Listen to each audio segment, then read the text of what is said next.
cup, push, catch. Okay, and as soon as it starts coming up, I spin to the side and stomp my foot down on the mat. Okay.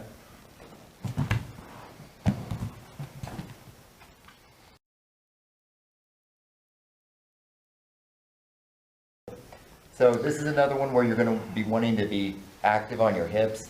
You know, eventually you might get bendy enough to where you can do it square up. It's very similar to a triangle in that way. Try and make it easy on yourself at first and use your hip momentum to make it a little bit quicker, a little bit easier, okay? Second thing, if I can move his head over with this, it makes it a lot easier for me. Again, eventually I'm going to be able to just get him down with my foot, but until then, if you notice you're doing this and he's not going down, just push his head a little, okay?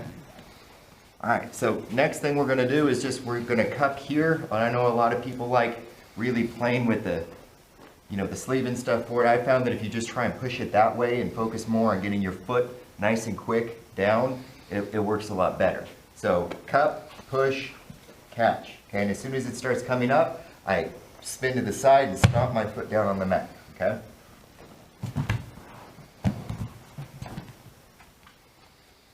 Again, catch, catch. Okay.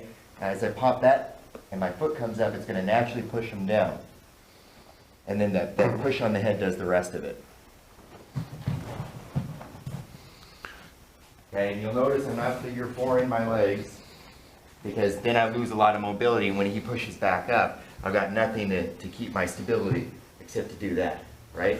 And at this point, his arms or his wrist is wedged pretty deep in my hip right there. So if he tries to pull it out, it's not going out, okay? He can flip over, right, and get out that way, but that's an entirely different point of fact, okay? So don't get so hung up about, well, I don't want his arm to get out. If you get to this position, he's not getting out of it, okay?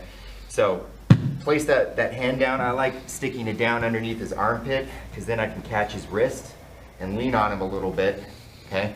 You could also come through and grab like tight waist style, and then it's just a nice, easy pull yourself at an angle, and that cranks his arm that way. So when you grab with your right hand, you're grabbing your other hand as well. Oh yeah. Yeah. So you could do it this way too, almost like a power half. But under the head, you lift the head up as you do it. So that's a real advantageous situation. So you're actually grabbing your hands together under his head. If I really don't like the guy, give him the old wrestling crossface. Oh.